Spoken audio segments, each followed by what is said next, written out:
Amazing. I guess we'll. All right, John, I'm gonna pull you up. We'll do the same thing. I'll just kind of go through each. Feel free to talk about any of them. But let me share my screen here. So yeah, I guess I should start by saying that pretty much. So every day when I go to draw, like I listen to a lot of music, but usually the first thing I listen to is one of is a Wow. grime album that puts me in the right headspace for making this stuff. This is So next level. so this is a woodcut. Actually, I have the wood here. The- Yeah. Wow. So you like carve this out and then ink and then like paste it or something? Are you guys all Like professional artists? I am. No. Yeah.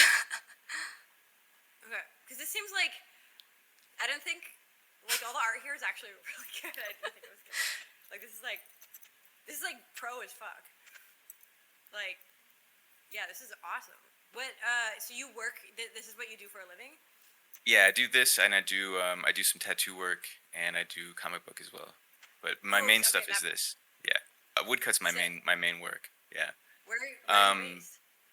I'm based in Taiwan, in Taichung. It's the second city. Oh, cool. How come? Yeah. Wow, I this was interested in living abroad. Wanted to experience life outside of the U.S. I'm originally from the Boston area, but I've been here for 13 years. I hear I hear Taiwan. One of my best friends is from Taiwan, and it seems like a really awesome place. It's super awesome. I love it here. And Yeah. I thought I would come for a year or are you two, and I've been here a long time. their digital democracy thing seems really cool. Yeah, absolutely. Like, Yeah, the digital are minister you? here is really great. Yeah, Audrey Tang or something. Yeah, exactly, exactly. That yeah. This is crazy. Is this a nuclear bomb or something? Like, Yeah, this is kind of a history of humanity from on the left side is like prehistory, and the abstract pattern is like the frontier of how far back we can see. So it's like this kind of mysterious thing, and then moving towards the right is going, through the ages, up to the right edge, which is the future, which is also kind of mysterious, but kind of goes mm-hmm. through. And then there's like these two axes in the middle. The one from the top left to the bottom right is like our violent tendencies, and they're kind of hopefully on the decline. And the one goes from the bottom left to the top right is like our creative tendencies, and Mm. I hope they're kind of on the rise. Wow, this And is it's sort of incredible. through the ages, each one, each kind of a mode of creation. Yeah, I hope I think our violence is down and our creativity is up, even though it doesn't feel like it all the time. I would hope Like, so. And actually, there was an interesting thing when I was researching for this one in the Gutenberg press. Uh, it was like hundreds of generations from Homo sapiens to the Gutenberg press. If you count if you count all the Roman numerals and add them up in each line, it's I forget how many. It's several hundred generations. And then from the Gutenberg press to the moon landing in the satellite there's like I think it's 26 generations or something. It's like this exponential. It's wild. yeah, Like it took us all that time to get to movable type in the West, and then from there it was just like a blink of an eye, and we're landing on the moon. And so I'm very interested in that kind of a thing. yeah. The accelerationism is strange.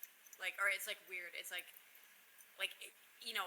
I also wonder like how sustainable is it? Like how long can like people just keep like getting better and better and better and better, or like at some point are we just gonna end up like evolving and being something else? And We have the first pieces about that actually. The first one that he showed was sort of a history and the future of the universe. And if you go in the very center is the cosmic microwave background, and then as you zoom out, as you get to the edge, it's like the time axis. And so, like in the middle, there's the creation of the galaxies and stuff, and then we have like the tree of life on the top, and kind of mirrored with the sort of galactic life, like planets and things like that. And then on the next sort of edge on the top is like technology, but then the bottom edge is like technology and sort of molecular life kind of fusing. And then the border is again abstract pattern representing like the mystery of the horizon of the future we don't know. But it seems like this merging is going on, and like there's no way to predict what it's going to be like after that. well, I love how these are like graph charts with like time axes and stuff. Like that's such a cool way to like approach art. Like that's I've never actually really seen anything like that before. That's like really cool. Thank you. Yeah. Um, and this one is pretty big. This is like 8 feet in the long axis, so 8 feet by maybe 3.5 or 4 feet. And this is like the idea where um, all of us are totally connected by our experience, right? Like we all have the same sort of, we're in the same boat. We're all here. We don't know where, we don't know why, we don't know what's going on, but we kind of, we have to eat, we have to breathe, all this stuff. And so we're all totally connected by that, but at the same time, we're totally isolated because you can't share another person's experience exactly. And so Yeah. there's all these figures.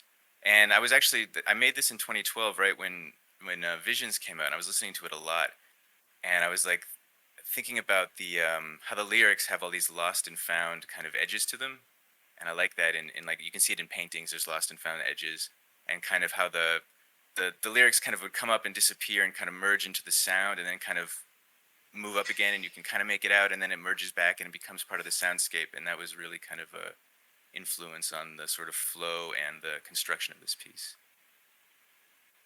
Yeah, this piece is incredible. Wow. Yeah.